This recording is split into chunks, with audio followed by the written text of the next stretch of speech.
बिस्मिल्लाहिर्रहमानिर्रहीम। अस्सलाम वालेकुम नाज़रीन, अमीरी सिरा प्रोग्राम दी फ्रंट पेज आऊं है लैला निसार ऐं मुसद स्टूडियोज़ में मौजूद आहिनि सीनियर साफ़ी जी एम जमाली साहब। अस्सलाम वालेकुम and welcome to the show. नाज़रीन, सब खां पहिरीं फ्रंट पेज ते असीं ख़बर शामिल कंदासीं त जीअं सभिनी खे ख़बर आहे त अॼु जेको ॾींहुं आहे कारसा साने खे अॼु यादि कयो वञे पियो। जेके शहीद आहिनि उन्हनि खे भेटा पेश कई वञे पई। तव्हांखे ख़बर आहे त कुझु साल अॻु में जॾहिं शहीद मोहतरमा बेनज़ीर भुट्टो जलावतन थी करे मुल्क वापसि आयूं हुयूं त उन्हनि जे क़ाफ़िले ते हमिलो कयो वियो हुयो, जंहिं नतीजे 177 ॼणा शहीद थी चुका हुआ या ईअं चऊं त 200 खां वधीक शहीद थी चुका हुआ ऐं 600 खां वधीक ज़ख़्मी थिया हुआ। सो अॼु उन्हनि शहीदनि खे भेटा पेश कई वञे पई। सो इन हवाले सां अॼु वॾे वज़ीर जेको आहे मीडिया टॉक बि कई, जंहिंमें उन्हनि चयो त जेके सबूत आहिनि उहे ॼाणी वाणी मिटाया विया। उन हवाले सां बि जेको आहे शुरूआति में असीं जमाली साहब सां ॻाल्हि ॿोल कंदासीं त हीअ उन्हनि छो चयो, छा वाक़ई में ॼाणी वाणी सबूतनि खे जेको आहे मिटाए वियो। ऐं असीं अक्सर करे ॾिठो आहे त जॾहिं जॾहिं हिन मुल्क में कंहिं लीडर जो क़तल थियो आहे त उन जा क़ातिल आणण में सदियूं गुज़री वियूं आहिनि। सो इन ते सभ खां पहिरियों असीं इन ख़बर खां शुरूआति कंदासीं जमाली साहब। सभ खां पहिरियों त असीं जेकॾहिं सानिहो कारसाज़ खे यादि कयूं, कारसाज़ जे साने खे तमामु अफ़सोसनाक सानियो हुयो। खोड़ जेके जानियूं आहिनि उहे असीं उन्हनि जो नुक़सानु थियो, जेको आहे समय ज़ख़्मी थिया, उनखे अॼु उन्हनि शहीदनि खे भेटा पेश कई पई वञे। पर वॾे वज़ीर जो बयानु तव्हां बि ॿुधो हूंदो त सबूतनि खे जेको आहे ॼाणी वाणी मिटायो वियो। ॾिसो, पहिरियों त यकीनन 18 अक्टूबर उहो ॾींहुं जंहिं ॾींहं ते हिन शहर में मां सम्झां थो त रत जी होली खेॾी वई ऐं उन जुलूस में ज़ाहिर आहे काफ़ी साफ़ी विया। असां पाण बि उन जुलूस में शामिल हुआसीं जॾहिं कवरेज करे रहिया हुआसीं। ऐं उहो हिकिड़ो मां सम्झां थो त पाकिस्तान जी तारीख़ जो हिकु वॾे इस्तक़बाल में उहो शामिलु हो जॾहिं मोहतरमा बेनज़ीर भुट्टो साहिबा जलावतनी ख़तमु करे पाकिस्तान आई हुई। उन वक़्त में दुनिया जी तमामु एजेंसियुनि बशमूल चाइना जी इंटेलिजेंस एजेंसी, अमेरिका जी CIA, बरतानिया जी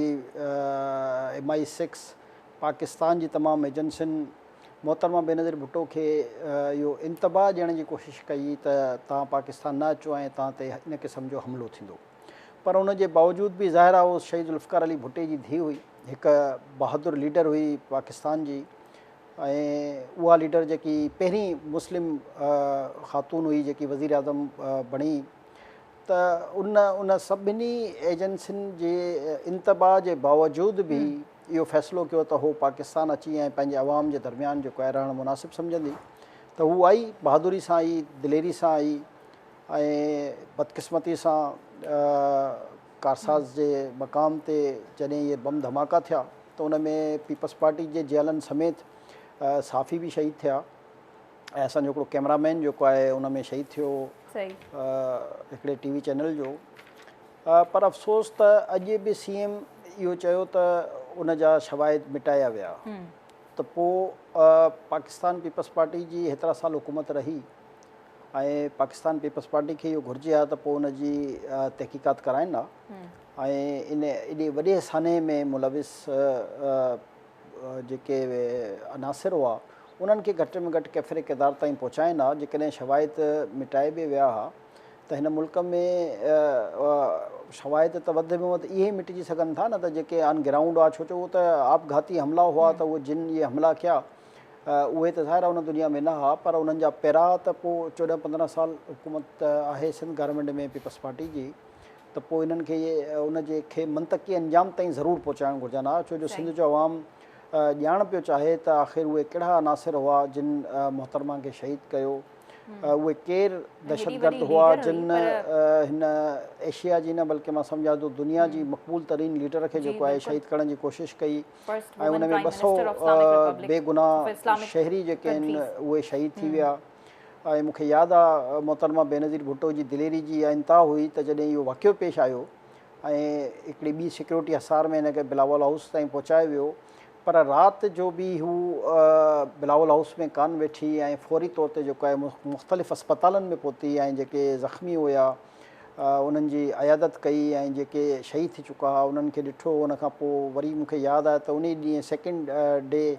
वरी मोहतरमा बेनज़ीर भुट्टो लियारी वई जेके शहीद थिया उन्हनि जे घरनि ते। त उहो हिकिड़ो मंज़र जेको आहे उहो अॼु ताईं एतिरा साल गुज़रण जे बावजूद बि चवंदा आहिनि त अखियुनि जे साम्हूं आहे। त हाणे एॾे ख़ौफ़नाक मंज़र ते एॾी जानियुनि जे नुक़सान ते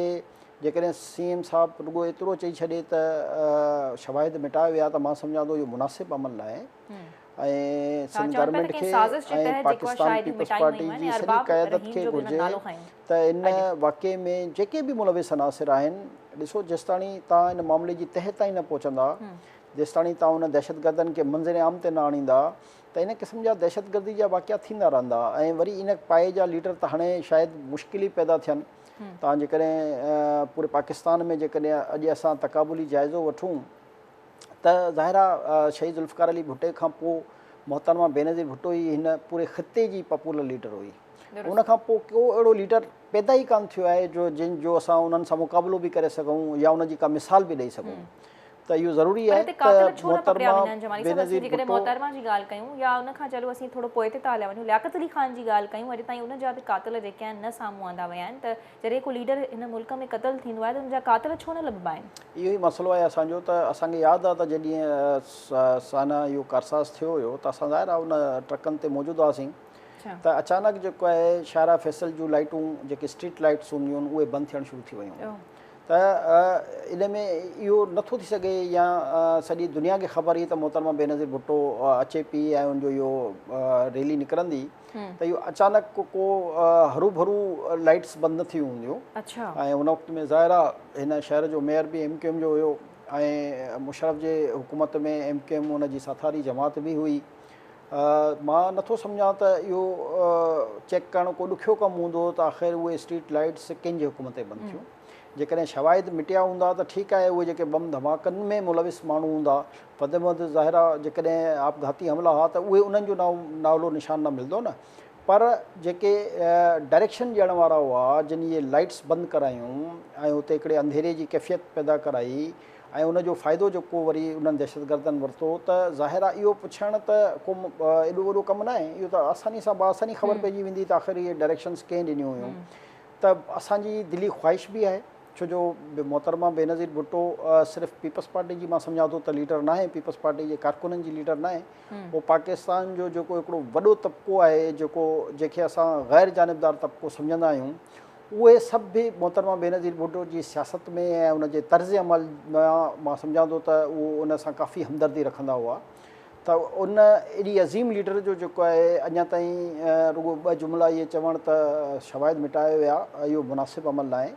ऐं सिंध जे वॾे वज़ीर खे घुरिजे त एटलीस्ट उन लाइट्स खे ऑफ करण जे माण्हुनि खे त बेनकाब करे छॾनि त उहो ख़बर त पए त उहे हुया केरु रिवायती ॻाल्हि थी त वाक़ियो गुज़री वियो माण्हू जेके आहिनि उन्हनि जानियूं विञायूं नुक़सानु जहिड़ो थियणो हुयो सो थी वियो को नतीजो अहिड़ो असांखे नज़र कोन आयो जो उहे क़ातिल पंहिंजे मंतकी अंजाम ताईं पहुता हुजनि न सिर्फ़ु हे इन साने में जिन माण्हुनि पंहिंजूं ज़िंदगियूं विञायूं जमाली साहब पर हिकु लीडर हली वई उहो हिकु अलॻि मामिलो हिन वक़्तु ताईं हले पियो जेके क़ातिल अञा ताईं साम्हूं कोन आहिनि ख़ैर पीपल्स पार्टी पाण चवंदी रहंदी आहे त सभिनी खे ख़बर आहे क़ातिल केरु आहे केरु आहिनि पर यकीननि उन सां जेको आहे शइ सॉल्व कोन थिए पई ऐं ईअं त उन्हनि ॾोह कंदड़नि खे बि हथी मिलंदी त उहो ईंदड़ ॾींहंनि में अञा वधीक जेको आहे लीडर्स खे मारे सघनि पिया सो बहरहाल प्रोग्राम में अॻिते वधूं पिया यकीननि हिकु अफ़सोसनाक सानियो हुयो जंहिंखे अॼु उन्हनि शहीदनि खे भेटा पेश कई वई प्रोग्राम में अॻिते असीं वधूं पिया ॿी ख़बर शामिलु कयूं जमाली साहिबु गाज़ी ॻोठ जो तव्हांखे ख़बर हूंदी जिन जो जेको मसइलो हले पियो त G ब्लॉक खे अॼु इम्कानी तौर ते ड्राइण ख़िलाफ़ु जेके उतां जा रहवासी आहिनि उहे रोड ते निकिरी आया आहिनि एंटी इंक्रोचमेंट स्कीम जेको आहे अॼु उन्हनि को फ़ैसिलो कयो हुयो त उतां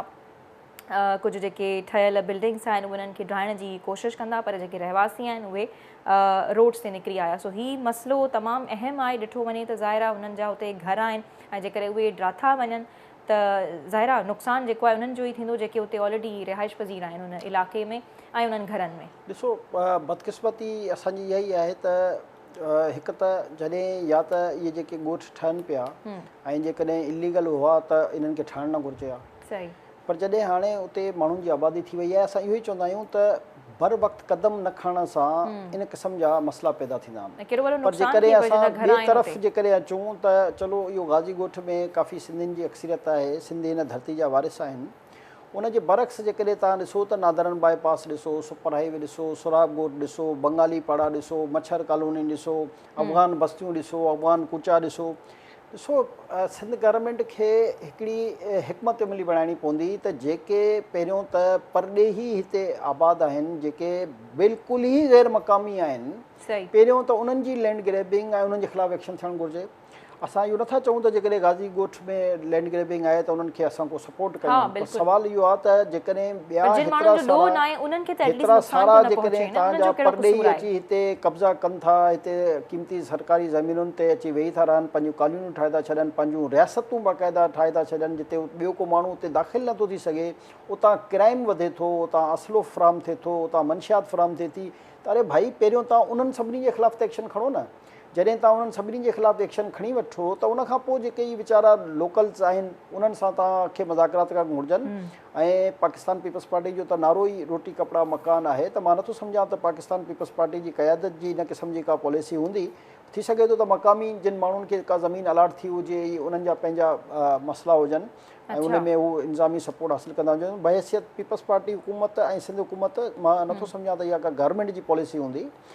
पर थी सघे थो त ज़ाहिर आहे उते मुख़्तलिफ़ माण्हुनि खे अलॉटमेंटूं थियूं आहिनि। पर असां त हिकिड़ी जनरल ॻाल्हि था कयूं त जेकॾहिं तव्हां कब्ज़े जो बहानो कढाए इन सिंधी वसंदी खे डिस्टर्ब करण जी कोशिशि करे रहिया आहियो त पोइ उन्हनि सभिनी खे जेके इलीगल्स आहिनि, जेके हिते बर्मी आहिनि, अफ़गानी आहिनि, बंगाली आहिनि, बिहारी आहिनि, पहिरियों इन्हनि सभिनी जूं बि त इहे जेके गैर क़ानूनी आबादियूं आहिनि लखनि जी तइदाद में ई आहिनि, इन्हनि सभिनी खे त ख़तमु कयो न। जितां ॾोह जनम वठनि था, जितां हिन शहर में स्ट्रीट क्राइम वधे थो, जितां हिन शहर खे मंशा सप्लाई थिए थी, जितां हिन शहर खे असलो सप्लाई थिए थो,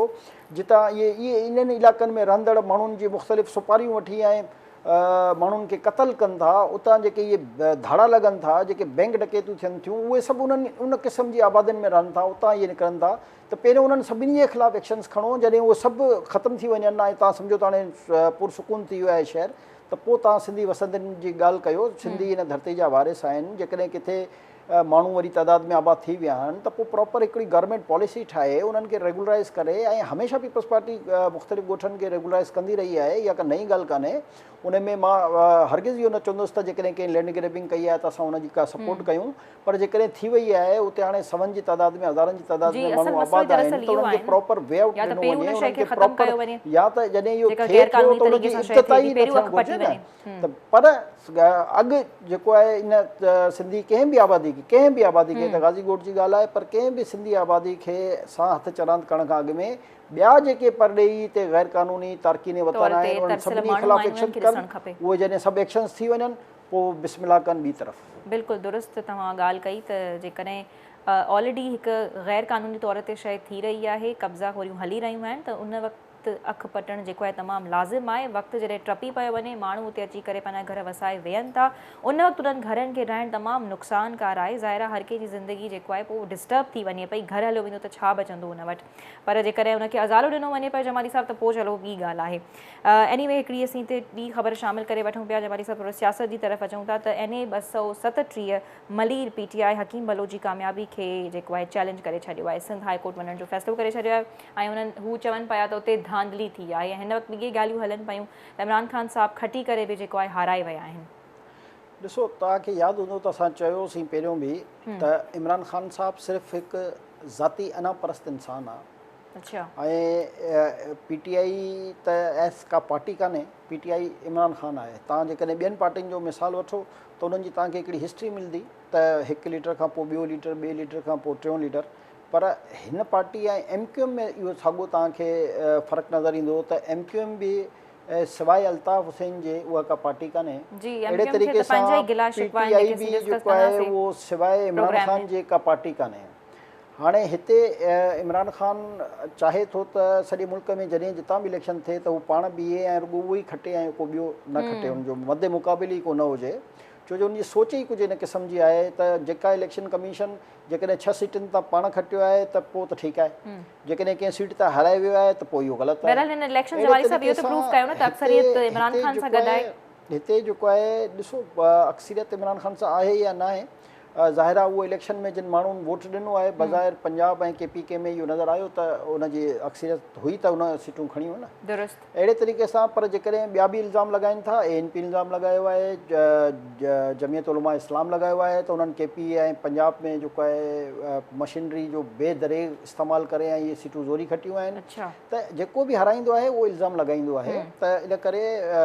इमरान ख़ान बि जेकॾहिं इल्ज़ाम लॻायो आहे त इहा नई ॻाल्हि कान्हे। ऐं इमरान ख़ान जी त जेकी बि सीट ते PTI जी जंहिं बि सीट ते तव्हां ॾिसो त उहो हाराईंदा त उहे इन क़िस्म जो इल्ज़ाम लॻाईंदा न, छो जो उन्हनि खे हो सम्झनि था त शायदि हू रुॻो खटण लाइ पैदा थिया आहिनि, सही। त लिहाज़ा उन्हनि जी सोच हिकिड़ी अलॻि आहे ॿियनि जी सोच खां। त बहरहाल उन्हनि हाई अच्छा, कोर्ट नून सां लीग रुजू बाक़ाइदा करण जो कन्फेस फ़ैसिलो करे कयो छॾियो आहे। आहे त हुननि एक्टिवली का कैंपेन हलाई इलेक्शन जे हवाले सां, ऐं इन जे करे उन्हनि खे शिकस्त मिली आहे, ऐं ॿियो बिजली जा रेट बि वधियल हुया, महांगाई बि उरूज ते हुई, इन जे करे आवाम जेको आहे उन्हनि खे क़बूल न कयो हिन ॾिसो दफ़े इन में त को हिननि शक न आहे न इलेक्शन्स त में। जॾहिं हिननि हुकूमत संभाली उन वक़्तु जेकी कंडीशंस हुयूं, जेकॾहिं ही पेट्रोल न वधाइनि हा, बिजली जो रेट न वधाइनि हा, त पोइ जीअं इमरान ख़ान जी ख़्वाहिश हुई त ही पाकिस्तान श्रीलंका बणिजी वञे, त पोइ त श्रीलंका बणिजी वञे हा। त इन में को शक न आहे त PDM में शामिल तमामु जमातुनि,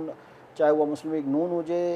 जमीयत उलमा इस्लाम हुजे, या पाकिस्तान पीपल्स पार्टी हुजे, या इन जा जेके ॿिया इत्यादी आहिनि, उन्हनि हिकिड़ो बड़ा रिस्क त खयों न, ऐं महांगाई बि उन्हनि खे करणी पई, ऐं अहिड़े तरीक़े सां जेके फ्लक्चुएशन इकोनॉमी जी थी,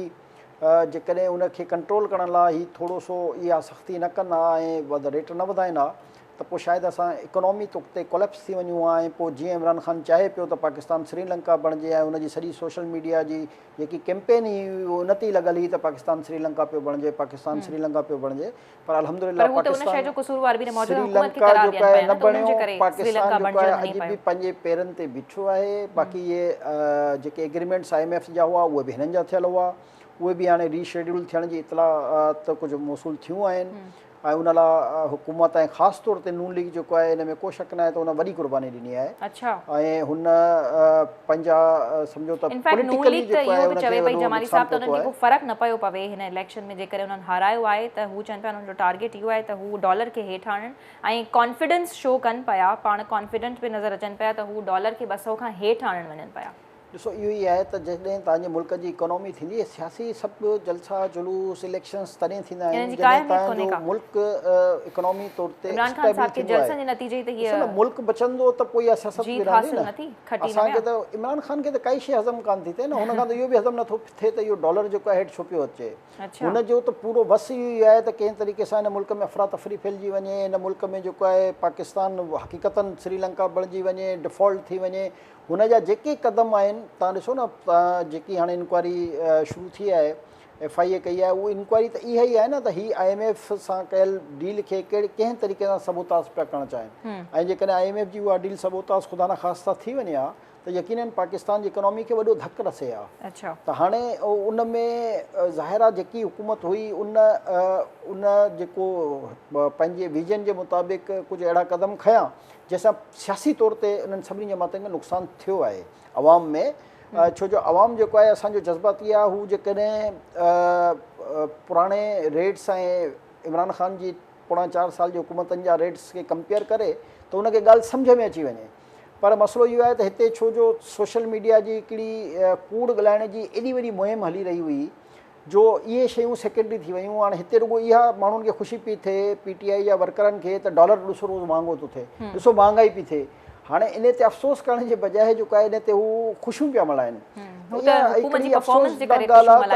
ओवरऑल मजबूरी जेको आहे पंहिंजी क़ौम जी या पंहिंजे मुल्क जी ॻाल्हि न पिया कयूं, ऐं असां रुॻो इन ॻाल्हि ते ख़ुशि हुआसीं त बाबा ॾिसो इमरान ख़ान जी हुकूमत में डॉलर एतिरो हाणे एतिरो थी वियो, पर इहो नथा सोचनि त वरी नवाज़ शरीफ़ जी हुकूमत में डॉलर त 100 रुपयो हुयो, पोइ इमरान ख़ान जी हुकूमत में 180 रुपयो थी वियो। इमरान ख़ान खे बि त इन ई वजह सां इन ई सबब जेको आहे ऑस्ट कयो न, त इमरान ख़ान वेंदो ही चवनि पिया त असां ईंदासीं त असां शयूं बहितर करे सघूं पिया, ऐं हुन शख़्स खे कुझु सम्झ में न पियो अचे त असीं ईंदासीं डॉलर खे बि हेठि कंदासीं, महांगाई खे बि जेको आहे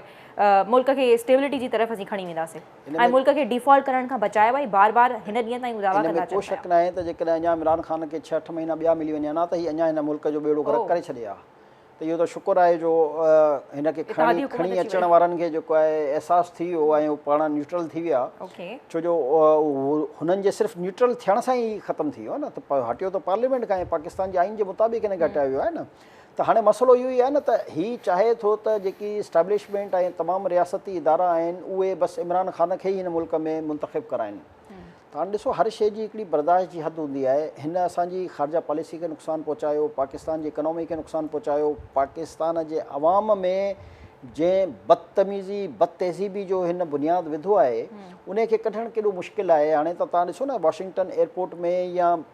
लंदन में या मस्जिद नबवी में असांजे पाकिस्तान में पहिरियों बि त सियासी जमातूं हुयूं न, इहे मुख़्तलिफ़ जेके बि आहिनि, हिक ॿिए सां इलेक्शन बि विढ़ंदियूं, हिक ॿिए जे ख़िलाफ़ु ॻाल्हाईंदियूं बि हुयूं, हिक ॿिए जे ख़िलाफ़ु जलसा जुलूसूं कंदियूं हुयूं, हिक ॿिए जे ख़िलाफ़ु करप्शन जा केसिस बि ठाहींदियूं हुयूं। पर PTI खे जेकॾहिं तव्हां हिन जे वक़्त जी माइनस कयो त दुनिया में जॾहिं बि हितां को वरी वेंदो हो त उहो पंहिंजे मुल्क जी क्रेडिबिलिटी खे, पंहिंजे मुल्क जी इज़त नफ़्स खे उहो मशरू न थियणु ॾींदा हुआ। कहिड़ी बि सियासी जमातूं, छा या पीपल्स पार्टी, मुस्लिम लीग हिक ॿिए जे ख़िलाफ़ु न इलेक्शन लड़ंदा रहिया, कहिड़ा कहिड़ा इल्ज़ाम लॻायूं, पर लोकल सतह ते। पर कंहिं ख़ुदा न ख़ास्ता कंहिं होटल में कंहिं लीडर सां बदतमीज़ी बदतेज़ी बि न कई वेंदी, कंहिं एयरपोर्ट ते न थींदी। पर हे जेकी रिजीम इमरान ख़ान माण्हुनि खे ट्रेंड करे रहियो आहे, इन्हनि जो मक़सदु इहो आहे त तव्हां हिन मुल्क में बदतमीज़ी बदतेज़ी बि, बदज़बानी ऐं गार गंद खे जेको आहे फ़रोग़ ॾियो। त ॾिसो असांजो मुआशिरो जेको आहे, हिकु त असां मुस्लमान आहियूं, इस्लामिक मुआशिरो आहे, ऐं ॿियो जेको आहे पाकिस्तान हिकिड़ी एटमी ताक़त आहे। पाकिस्तान को आम मुल्क न आहे हिन दुनिया जो, पाकिस्तान जेको आहे सतों एटमी मुल्क आहे हिन दुनिया जो। हाणे उन जहिड़े सेंसिटिव मुल्क खे जेको आहे तव्हां पंहिंजी बेवकूफ़ियुनि जे करे या पंहिंजी ज़बान जे ग़लति इस्तेमाल जे करे दाव ते लॻायो त इहो मुनासिबु अमल न आहे, इहा इंसल्ट। हाणे निकिरनि घणा था, भला तव्हां अंदाज़ो लॻायो न, लंडन में 2 मायूं जेको आहे उन्हनि इहा बदतमीज़ी कई न, या त तव्हांखे एतिरी सपोर्ट हुजे न त हज़ारे लखे माण्हू तव्हांजे लाइ जेको आहे अची वञनि, त पोइ असां चऊं हा बाबा इमरान ख़ान वॾो पॉपुलर आहे। कंहिंखे 500-200 पाउंड जेको आहे रिश्वत ॾेई करे या इन क़िस्म जी तकलीफ़ कराइण, पर इन सां बदनामी केतिरी आहे। जेकॾहिं कंहिंसां कंहिं जॻह ते बि इहा थिए थी त इहा इंसल्ट रुॻो उनजी त न आहे न, इहा इंसल्ट थींदी आहे पाकिस्तान जी। त पाकिस्तान जे कंहिं पॉलिटिकल लीडर सां फलाणी जॻह ते ही वाक़ियो पेश आयो न, त जेके दुनिया में जेकी स्टोरी वेंदी आहे उहा इहा वेंदी आहे। पर असां वटि जमाली साहब तव्हां ॾिसो न त लीडर्स बि ख़ुशि थींदा आहिनि जॾहिं उनजा फॉलोअर्स वञी कंहिं ॿी जमात जे लीडर खे वञी करे ॻाल्हाईंदा आहिनि या गाड़ियूं वग़ैरह ॾींदा आहिनि, त उहे लीडर्स बि ख़ुशि थींदा आहिनि। उहे मना किथे कंदा आहिनि, असां त करे कोन ॾिठो आहे त हू पंहिंजे फॉलोअर्स खे इन सभिनी शयुनि जी नसीहत का कंदा हुजनि। ॾिसो मूंखे यादि आहे जीअं असां पहिरियों चयोसीं न त हिन दुनिया में अलाह साईं ॾेखारींदो आहे साम्हूं हूंदियूं आहिनि शयूं। त मूंखे यादि आहे त मुस्लिम लीग नून जेको आहे उहो मोहतरमा बेनज़ीर भुट्टो जे ख़िलाफ़ु इन क़िस्म जी कैंपेन्स हलाई। पीपल्स पार्टी कॾहिं कंहिंजे ख़िलाफ़ु इन क़िस्म जी कैंपेन न हलाई आहे जेकी हुननि उन ते करप्शन जा चार्ज बि लॻाया, हुनजी ज़ाती ज़िंदगियुनि जा जेको आहे न पीपल्स पार्टी जो इहो मिज़ाज न आहे। त पीपल्स पार्टी इन क़िस्म जी बदतमीज़ी बदतेज़ी हुननि जो ट्रैक रिकॉर्ड ई न आहे त हू कंहिंखे इन क़िस्म जो ज़ातियात ते वञी हिट कनि। तव्हां पीपल्स पार्टी जो ट्रैक रिकॉर्ड खणो न, शहीद ज़ुल्फ़िकार अली भुट्टे खां वठी ऐं अॼु ताईं जो जेकॾहिं तव्हां ट्रैक रिकॉर्ड ॾिसो पाकिस्तान पीपल्स पार्टी जो, त पाकिस्तान पीपल्स पार्टी कॾहिं बि बदतमीज़ी बदतेज़ी जी सियासत ते अॻिते न वधी आहे। हमेशह हू मना कंदी आहे त तव्हांखे कंहिं बि लीडर जे बारे में पंहिंजा जेके जुमिला आहिनि उहे सोचे सम्झे ॻाल्हाइणा आहिनि। त इहा हिकिड़ी पार्टी जे लीडरनि जो ई कमु हूंदो आहे त पंहिंजी पार्टी जे वर्कर्स खे बहितर अंदाज़ में सियासत करण जे लाइ चयो वञे। सियासत त हर कंहिंजो हक़ु आहे, आज़ादी इज़हार आज़ादी लाइ हर कंहिंजो हक़ु आहे, पर उनजो ग़लति इस्तेमालु जेको आहे उनजी जेको रवाजु हूंदो आहे उहो इन PTI जॾहिं खां हिन में आई त मां थोरी ॻाल्हि कटिजी वई, नून लीग जी ॻाल्हि पियो कयां, त उन वक़्तु हिननि फस्ट टाइम बेनज़ीर भुट्टो साहिबा जे बारे में घटि वधि जुमिला बि ॻाल्हाया ऐं ग़लति तरीक़े सां हुनखे पोर्ट्रेट बि कयो। अल्टीमेटली तव्हां ॾिसो त सॼी दुनिया में हाणे इहो ई इमरान ख़ान जेको आहे नून लीग जे बारे में करप्शन्स, नून लीग जी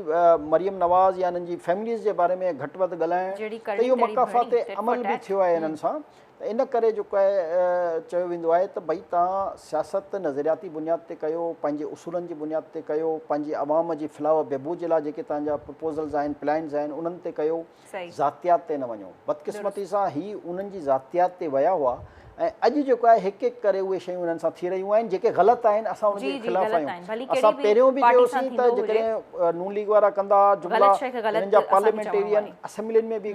बदज़बानी कंदा हुआ, इन क़िस्म जा जुमिला ऐं हुटिंग कंदा हुआ, पर अॼु उहो सभु कुझु हुननि सां थी रहियो आहे। त हाणे इहो ई आहे त जहिड़ी करणी तहिड़ी भरणी। त बहरहाल हे बि जेको करे रहियो आहे इमरान ख़ान या उनजा पार्टी जा जेके बि लीडर, असां बिल्कुलु उनखे कंडेम कयूं था त इन क़िस्म जी ज़ातियात जूं न करणु घुरिजनि। इहे ई ज़ातियात जूं शयूं आहिनि त ज़ाहिर आहे पोइ हो बि हिन जूं शयूं कढी था ॿुधाइनि, हो बि पोइ हिन जा जेके बि ज़ाती ज़िंदगी आहे उनखे घणो खां घणो पॉपुलर करण जी कोशिशि कनि था। त इहा हिकिड़ी जेकी रवायत पइजी वई आहे, इहा ग़लति आहे, तमामु इहा ग़लति रवायत न पवणु घुरिजे। ख़ैर जमाली साहब, अमरीका तरफ़ां बयान जेको आहे बिलाख़िर अची वियो आहे। हू चवनि पिया त पाकिस्तान खे पंहिंजे हथियारनि जी हिफ़ाज़त करणु जेको आहे उहा अचे पई ऐं हू करे सघनि पिया। सो इहो बयानु जेको आहे अमरीकी परॾेही वज़ारत जे तर्जुमान जेको आहे उन इहो जारी करे छॾियो आहे। गुज़िरियल ॾींहुं तव्हांखे बि ख़बर आहे, असांजे नाज़रीन खे बि ख़बर आहे त अमरीकी सदर जो बाइडन छा बयानु ॾिनो हुयो त पाकिस्तान जा जेके हथियार आहिनि उहे गैर मुनज़िम आहिनि ऐं पाकिस्तान ख़तरनाक मुल्कनि मां ख़तरनाक मुल्क आहे। सो जमाली साहब, अॼु ई बयानु अची वियो। अॼु कोर कमांडर जो जेको आहे इजलास बि थियो, तव्हां यकीनन उन उहा ख़बर बि मुंहिंजी नॉलेज में ज़रूरु हूंदी। ॾिसो, अमरीकी सदर जीअं असां कल्ह पंहिंजे प्रोग्राम में चयोसीं त हिकिड़ी तक़रीब में हिकिड़ो हुन खां सुवालु पुछियो वियो ऐं उहो सुवालु जेको आहे यकीनन प्लांटेड सुवालु हुयो। अच्छा, जेको उहा कंपनी जंहिंखे इमरान ख़ान हायर कयो आहे $25,000 ते, छो जो मां चयो न त हिननि खे न मुल्क जी फ़िक्र आहे, न पाकिस्तान जी फ़िक्र आहे, न पाकिस्तान जी इकोनॉमी जी फ़िक्र आहे, न पाकिस्तान जी इज़त जी फ़िक्र आहे, न पाकिस्तान जी सियासत जी फ़िक्र आहे। हे त सिर्फ़ु पंहिंजी अना परस्ती में ऐं पंहिंजी कुर्सी जे करे त उहा छो जो खसिजी वई आहे हिन खां, त उन जे लाइ कंहिं बि हद ताईं वञी रहियो आहे। इहो हुन खां हिकिड़ो प्लांटेड सुवालु कयो वियो हिकिड़ी अहिड़ी तक़रीब में, जंहिं तक़रीब में इहो को तुक न पई बणिजे त इन क़िस्म जा पॉलिटिकल उते मामला अचनि हा। बहरहाल जो बाइडन इहा ॻाल्हि कई, पाकिस्तान जो मां सम्झां थो इहा बहितरीनु डिप्लोमेसी हुई त वज़ीर आज़म पाकिस्तान समेत तमामु पॉलिटिकल लीडरनि उन जी जेको आहे शदीद मज़म्मत कई ऐं पंहिंजे उन ज़ोरदार तरीक़े सां मज़म्मत कई जो वज़ारत ख़ारिजा अमरीकी खे पंहिंजे मुल्क जे सदर जे ॾिनल बयान सां ई इतफ़ाक़ न करे रहिया आहिनि। हिन बयान जो त सिंपल मतिलबु इहो आहे त इहा हूंदी आहे डिप्लोमेसी। ॾिसो, असांखे झेड़ो न करिणो आहे, न ई असां हिन पोज़ीशन में आहियूं जो अमरीका सां झेड़ो करे सघूं, त पंहिंजी डिप्लोमेसी अहिड़ी हुजे त उहो जेको सुपर पावर चवण वारो मुल्क आहे उनखे पंहिंजे बयान तां बैक करणो पियो। इहा हूंदी आहे पॉलिसी जेको आहे डिप्लोमेसी जंहिंखे चइजे। त इन लाइ असांखे वज़ीर आज़म पाकिस्तान मियां शहबाज शरीफ़ खे, वज़ीर ख़ारिजा बिलावल भुट्टो ज़रदारी साहिब खे ऐं पाकिस्तान जी ॿियनि तमामु जमातुनि खे मुबारकबाद ॾियणु घुरिजे त इहा हुननि जी कामयाबी थी जो हुननि अमरीकी वज़ारत ख़ारिजा पंहिंजो बयानु वापसि वठी छॾियो ऐं क्लियर कट पंहिंजो मैसेज ॾिनो त पाकिस्तान इन जी सलाहियत रखे थो त उहो पंहिंजे एटमी असासनि जो तहफ़ुज़ करे सघे। हाणे असां अचूं त जेकी कोर कमांडर कॉन्फ्रेंस जी तव्हां ॻाल्हि कई त उन में बि हिन स्ट्रेटेजिक प्लान ते ई ॻाल्हि थी ऐं उन्हनि बि हिकिड़ो वाज़िह पैगाम ॾिनो त पाकिस्तान जेको आहे हिकु ज़िमेदार मुल्क आहे, पाकिस्तान जा जेके एटॉनमिक हथियार आहिनि उहे बिल्कुलु महफ़ूज़ हथनि में आहिनि ऐं असां त इहा इन ॻाल्हि ते गुरूर करे सघूं था त असां ज़िमेदार मुल्क आहियूं। ऐं असां कल्ह बि चयोसीं त अमरीका गैर ज़िमेदारी जो त मुज़ाहिरो कयो आहे, पर पाकिस्तान कॾहिं गैर ज़िमेदारी जो मुज़ाहिरो न कयो आहे। तव्हांखे यादि हूंदो परवेज़ मुशर्रफ जे दौर में असांजी कारगिल वॉर बि लॻी ऐं सरहदनि ते केतिरी टेंशन हुई, पर असांजे तरफ़ां कॾहिं कंहिं पॉलिटिकल लीडर या कंहिं एस्टेब्लिशमेंट जे तरफ़ां कॾहिं इन क़िस्म जो बयानु न आयो त असां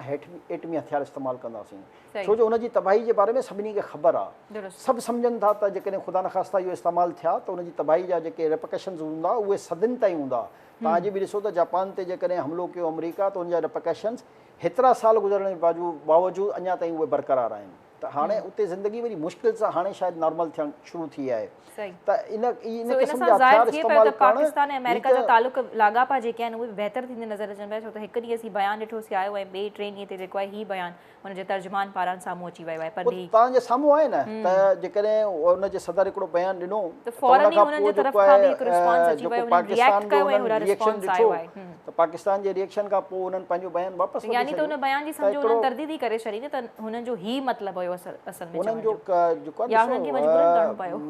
मजबूरन त ज़ाहिर आहे हाणे अमरीका खे पाकिस्तान छा मजबूर कंदो, पर डिप्लोमेसी हिनखे चइबो आहे, कन्विंस करणु हिनखे चइबो आहे त तव्हांजी जेकी हुकूमत हुई, तव्हांजा जेके इदारा आहिनि, ज़ाहिर आहे उन्हनि जा हीअ त हिकिड़ो त तव्हांखे बज़ाहिर लॻे रहियो त सफ़ीर खे घुरायो, उनजी तलबी थी, उनजे ज़रिए पैगाम पहुचायो वियो, पर बैकडोर डिप्लोमेसी जेके असां चवंदा आहियूं त इहे कनेक्शन्स राब्ता हूंदा आहिनि हिक ॿिए सां ऐं हर मुल्क जा हिक ॿिए सां हूंदा आहिनि। इहो न तव्हां अमरीका जी ॻाल्हि करे रहिया आहियां, हर मुल्क जा हिक ॿिए सां बैकडोर सां लाॻापा हूंदा आहिनि, उन्हनि जा मुख़्तलिफ़ इशूज़ ते मज़ाकरात हलंदा रहंदा आहिनि। त इहा हिकिड़ी सुठो सवण आहे मां सम्झां थो पाकिस्तान लाइ त 24 कलाकनि जे अंदरि अंदरि जेको आहे उहो अमरीका पंहिंजे हुन बयान तां वापसि थियो ऐं पाकिस्तान जे अवाम जे लाइ बि इहा ख़ुशख़बरी आहे। ऐं तव्हां हुनजे हुनखे ॾिसो न त PTI वारनि हुन ते केतिरो जेको आहे सोशल मीडिया ते इहा जेकी हुकूमत जेको आहे अहिड़नि क़िस्म जी शयुनि खे डिफेंड न पई करे सघे, जॾहिं अहिड़ा बयान अमरीका ॾे पई त इनफैक्ट ख़बर पइजी वई त 24 कलाकनि में डिफेंड छा थींदो आहे, हिननि खे इहा ख़बर पइजी वई। ऐं पंहिंजी बि जेकॾहिं माज़ी जी हुकूमत ॾिसनि त उन में जेको आहे कहिड़ा कहिड़ा मुल्कनि सां जेको आहे कहिड़ा कहिड़ा हूंदा मूंखे इहो ई यादि आहे त इमरान ख़ान जेको आहे फ्रांस जे सफ़ीर खे कढण लाइ जेको आहे अची टीवी ते जेको आहे कीअं अची कन्विंस करे रहियो हो त हुन सां यूरोपियन सां असांजा तालुक ख़राब थी वेंदा ऐं हालांकि उहो हुरमत रसूल जो मामिलो हुयो उहो इंतिहाई सेंसिटिव हो उहो मुस्लमाननि जी सॼी दिलनि जी आवाज़ हुई उन ते सॼी दुनिया जा मुस्लमान हिकु पेश थिया पर इहो इमरान ख़ान जेको आहे उन ते दलीलूं ॾेई रहियो हुयो त जेको आहे जेकॾहिं असां हीअं कयोसीं त हुन सां हीअं थी वेंदो हूअं थी वेंदो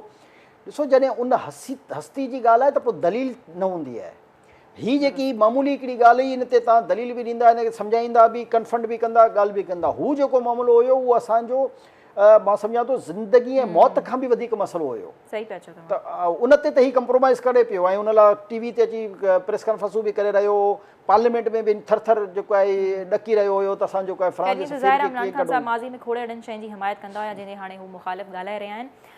प्रोग्राम में अॻिते वधूं था जमाली साहब ही इतिहादी जेके आहिनि जंहिंमें MQM बि हिन वक़्तु शामिल आहे इन्हनि खे पंहिंजा गिला ऐं शिकवा आहिनि काल्ह तमामु इंटरव्यू ॾिठो हूंदो वसीम अख्तर साहब जो त हू फरमाए रहिया हुया त असां जेकॾहिं तंग थी वियासीं त हिन हुकूमत खे वेसी छॾे ॾींदासीं ऐं माज़ी में बि असां सां घणो कुझु थियो आहे घणियूं ज़्यादतियूं थियूं आहिनि काफ़ी शिकवा हू कनि पिया जेके शुरू खां हू कंदा आया आहिनि हीअ चवनि पिया त हुकूमत जेको आहे हिननि खे को ॿुधे कोन पई हिननि जा जेके मुतालिबा आहिनि या हिननि खे नज़रअंदाज़ कयो पियो वञे ऐं चवनि पिया जहिड़ी असीं बाक़ाइदा तंग अची वियासीं इतिहाद मां निकिरी वेंदासीं फ़र्क़ु पवंदो आहे निकिरी 1988 में पहिरियों दफ़ो MQM इलेक्शन में खटी हुई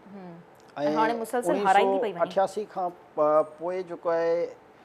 का अहिड़ी हुकूमत न आई आहे जंहिंमें हिननि इन ई क़िस्म जा बयानबाज़ी करे ऐं तनक़ीद करे उहा हुकूमत न छॾी हुजे तव्हां हिननि जो ट्रैक रिकॉर्ड खणो MQM जो त ॾिसो उन वक़्त में ज़ाहिर आहे MQM जा जेके मक़ामी लीडर आहिनि जंहिंखे असां MQM पाकिस्तान था चऊं उन्हनि जो त को वोट बैंक आहे कान वोट बैंक आहे वोट बैंक आहे ई कान न हिननि जो वोट बैंक त हू बि इलेक्शन में 2-3 सीटूं इन करे खणी विया जो उन वक़्तु ताईं अञा अल्ताफ़ हुसैन प्रॉपर तरीक़े सां हिननि जे ख़िलाफ़ु बयानु न ॾिनो ऐं बाइकाट जो न चयो हींअर त हू क्लियर कट चए थो त बाइकाट करिणो आहे इहे गद्दार आहिनि हाणे मसइलो इहो ई आहे त MQM जो जेको वोट बैंक आहे उहो आहे अल्ताफ़ हुसैन अहिड़े तरीक़े सां जीअं PTI जो वोट बैंक आहे उहो इमरान ख़ान आहे त हाणे MQM वटि को चांस कान्हे त हू वीचारा जेके आहिनि उहे कहिड़ी हुकूमत मां छा एक्सपेक्ट कनि पिया हुननि जो जेको आहे गवर्नर साहब के मसला मसाइल हलनि पिया धांधली जी पैदावार आहिनि हुननि जो इहो मक़सदु हूंदो आहे त हू इहो प्रेशर टैक्टिस कराए ऐं उहो पंहिंजा सॼा हिन शहर जा सेक्टर ऑफिस यूनिट ऑफिस खुलाइण था चाहिनि त जीअं वरी हिन शहर में उहा ख़ौफ़ जी फिज़ा रहे जेकी माज़ी में रही आहे हाणे हू ॾिसो जेकॾहिं असां पार्लियामेंट जी सूरत हाल ते नज़र विझंदासीं त MQM जी इन 6 सीटुनि सां को अहिड़ो फ़र्क़ु कान पवंदो वफ़ाक़ी हुकूमत खे जेके ही सोचे रहिया आहिनि ऐं हिननि में ही रुगो गीदड़ भपकियूं ॾेई सघनि था कुझु ॾींहं ला तालुक थी वेही सघनि था पर उन सां को फ़र्क़ु कान पवंदो हिननि खे इहो रियलाइज़ छो जो न हिननि जी त हिननि में त एतिरी हाणे चवंदा आहिनि न त हैसियत में रही आहे जंहिंजे करे MQM जी जेकॾहिं ताक़त हूंदी हुई त उहा पब्लिक हूंदी हुई न MQM वटि सां हाणे पब्लिक कान्हे त हे सीटूं जीअं हिनखे मिली वियूं आहिनि हिकिड़ी मां सम्झां थो त ख़ैराती तौर ते उहे सीटूं जेके आहिनि हाणे MQM त जंहिं बि इलाइक़े में बीठी आहे तव्हां जेकॾहिं ट्रैक रिकॉर्ड खणो पहिरियां हिते ज़मीनी चूंडूं थियूं जिते MQM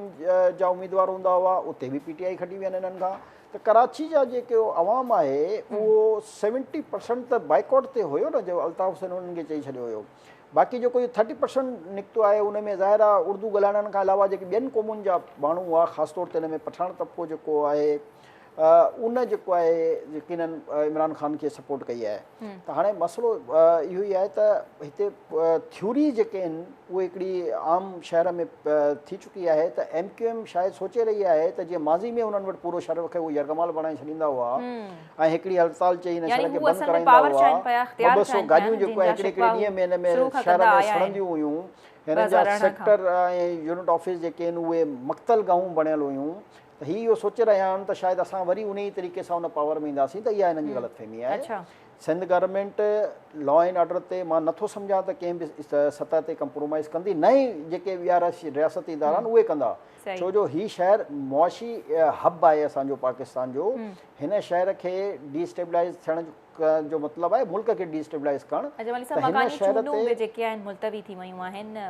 जेको आहे सिंध हुकूमत सिक्योरिटी अहलकारनि जी खोट जे करे जेको इलेक्शन कमीशन खे चूंडूं मुलतवी करण जे लाइ 3 दफ़ा ख़त लिखी चुकी हुई सो अॼु हुननि इहो फ़ैसिलो कयो आहे इलेक्शन कमीशन पारां त हू जेको आहे 3 महीननि ताईं चूंडूं मुलतवी कनि था ॾिसो इहो त हिकिड़ो जाइज़ मसइलो आहे न, त तव्हां जेकॾहिं न सिर्फ़ु सिंध जी ऐं ॿियनि बलूचिस्तान फोर्स जी वाकई में खोट आहे जो ही कराए न पिया सघनि। इहो इलेक्शन आहे इहो रुॻो सिंध में त न आहे न, इहो फेज़ 2 इलेक्शन त ज़ाहिर मुल्क ॿियनि में थियणो डिविजन्स आहे में न। थियणो आहे। त हाणे तव्हां अंदाज़ो लॻायो न त बलूचिस्तान हींअर तबाह लॻो पियो आहे, सिंध हींअर तबाह लॻो पियो आहे, जुनूबी पंजाब हींअर तबाह लॻो पियो आहे। अहिड़े तरीक़े सां केपी जा कुझु इलाइक़ा मुतासिर आहिनि, त ही इन ई करे चवनि था त जॾहिं तव्हां लोकल गवर्नमेंट जा इलेक्शन, छो जो तमामु हेठि सतह जा इलेक्शन आहिनि, जंहिंमें तव्हांखे मेन पावर बि वधीक खपे इलेक्शन कराइण जे लाइ, जंहिंमें तव्हांखे सिक्योरिटी बि तमामु घणी खपे, छो जो लोकल सतह ते झगड़नि जा वधीक चांसिस हूंदा आहिनि। त हाणे उन सभिनी सूरत हाल खे त जॾहिं हींअर तव्हां अञा ताईं हज़ारे लखे माण्हुनि खे रिहेबिलिटेट न करे सघिया हो, उन्हनि खे वापसि पंहिंजे घरनि में न मोकिले सघिया हो, उन्हनि जी अञा ताईं तव्हां खाधो खुराक जो को बंदोबस्तु न करे सघिया हो, उन्हनि खे तव्हां जेको आहे अञा ताईं मुनासिबु अंदाज़ में रिलीफ न ॾेई सघिया हो, त हाणे तव्हां एॾी वॾी मेन पावर किथां आणींदा? त इहा हिकिड़ो जाइज़ मसइलो हुयो, जिते इलेक्शन कमीशन काफ़ी ॾींहंनि खां जेको आहे डिले करे रहियो हो, पर हाणे जॾहिं सिंध गवर्नमेंट खां पोइ वफ़ाक़ी वज़ारत दाख़िला बि उन्हनि खे लिखियो त भई असां फ़ौज खे ऐं ॿिया जेके रेंजर्स या ॿिया जेके सिक्योरिटी वफ़ाक़ी इदारा आहिनि उन्हनि खे स्पेयर नथा करे सघूं, उहे असांजे रिलीफ जे कमनि में बिज़ी लॻा पिया आहिनि, त पोइ मां सम्झां थो त इलेक्शन कमीशन इहो मुनासिबु फ़ैसिलो वरितो आहे। ठीकु आहे, छो त हिन ते काफ़ी टाइम खां बहस हले पियो त इलेक्शन्स मकानी चूंडूं जेके आहिनि इहे थियणु खपनि या न थियणु खपनि। सो बिलाख़िर अगेन वरी जेको आहे 15 ॾींहंनि खां पोइ हिननि जो कुझु इजलास बि उन्हनि कोठायो आहे ऐं पोइ वधीक ख़बर पवंदी त हू इन शइ ते छा फ़ैसिलो थिए पियो। आख़िर में वेंदे वेंदे जमाली साहब बोर्ड जी सूरत हाल ते ॻाल्हि कंदासीं त ख़ैरपुर नाथन शाह जा हिन वक़्तु ताईं जेके 8 वार्ड्स आहिनि उहे पाणीअ हेठि आहिनि। ॾिसो इहा अफ़सोसनाक ॻाल्हि आहे, सिंध हुकूमत खे हाणे काफ़ी ॾींहं थी विया आहिनि, हाणे हिननि खे तवजो ॾियणु घुरिजे ऐं असांखे इहो ई ॿुधायो वियो त 15 ॾींहंनि जे अंदरि काफ़ी हद ताईं पाणी निकिरी वेंदो, पर हक़ीक़त इहा ई आहे त काफ़ी हद ताईं ज़रूरु पाणी निकिरी चुको आहे, कुझु जॻहियुनि ते ज़रूरु इहो पाणी बीठो आहे ऐं हुकूमत सिंध खे घुरिजे त उहो फौरी तौर ते इन तरफ़ तवजो ॾिए ऐं जेके माण्हू आहिनि छो ज़ाहिर आहे इलाही परेशान आहिनि, इहो जेसिताईं पाणी निकिरंदो न त हुननि जी रिहेबिलिटेशन मुश्किल कमु आहे, त फौरी तौर ते इन ते तवजो ॾियनि ऐं हुन मसइले खे हल कनि। बिल्कुलु बिल्कुलु दुरुस्त ॻाल्हि की तव्हांजी तमामु वॾी महिरबानी। त नाज़रीन ही हुई अॼोकियूं ख़बरूं जेके असीं शामिलु कयूंसीं। वेंदे वेंदे अॼु हिकु ॿी बि फ्रंट पेज में ख़बर शामिलु करे वठूं त शाहज़ेब क़तल केस में शाहरुख जतोई ऐं ॿियनि जवाबदारनि खे जेको आहे सुप्रीम कोर्ट बरी करे छॾियो आहे। तव्हांखे यादि हूंदो त हिन खां ट्रायल कोर्ट शाहरुख ऐं नवाब सिराज टालपुर खे मौत ऐं ॿिनि ॼणनि खे जेको आहे उमिरि कैद जी सज़ा ॿुधाई हुई। सो शाहरुख जतोई जेको आहे उहो बरी कयो वियो आहे सुप्रीम कोर्ट जे पारां। तमामु हिकिड़ो हाई प्रोफाइल केस हुयो पंहिंजे दौर जो, जंहिंजो अॼु हाई प्रोफाइल केस हुयो कान, हिनखे हाई प्रोफाइल केस बणायो वियो। अच्छा, हाणे हिते इहो ई फ़र्क़ु हूंदो आहे त क़तल त थियो न जमाली साहब, कुझु न कुझु थियो हुयो न। हिकिड़ी क़तल थियो, ज़ाहिर आहे उहो हिकिड़े इंसान जो क़तल हो, उनखे त कोई बि फेवर नथो करे सघे न, पर उन क़तल खां पोइ जंहिं तरीक़े सां क़तल त इलाही थियनि था। ठीकु आहे, पर जंहिं मुल्ज़िम खे सज़ाए मौत ॿुधाई वई अॼु उहो जेको आहे बरी थी वियो सुप्रीम कोर्ट जे पारां। जेकॾहिं 90 हुयो त हिन मुल्क में ॾिसो न मुख़्तलिफ़ जॻह ते क़तल जा वाक़िया इहे थियनि था न, त हर क़तल खे तव्हां हिक ई नज़र सां ॾिसो न। स्पेसिफिक हिकिड़े क़तल खे तव्हां एतिरो हाई प्रोफाइल करे जंहिंमें सुप्रीम कोर्ट बि डायरेक्ट इन्वॉल्व थी वञे, ॿिया बि इदारा थी वञे, क़तल थिए थो क़ाबिले मज़म्मत आहे ऐं सभिनी खे हिकु पेराए में ॾिठो वञे। इहो न आहे त कंहिं क़तल खे तव्हां वधीक हाईलाइट करे, छो जो उहो हिकिड़ो सिंधी। ठीकु आहे, बहरहाल हिन जो नतीजो वरी अची वियो त नई जंहिंखे पहिरियों मुल्ज़िम चयो पियो वञे उनखे सुप्रीम कोर्ट बरी करे छॾियो आहे। सो बहरहाल हिते प्रोग्राम में अॻिते असांखे टाइम मिलियो त ज़रूरु हिन केस खे बि डिस्कस कंदासीं। पंहिंजो तमामु घणो ख़्यालु रखंदा, फीडबैक ॾियणु असांखे न विसारींदा। प्रोग्राम खां इजाज़त ॾींदा, अल्लाह हाफ़िज़।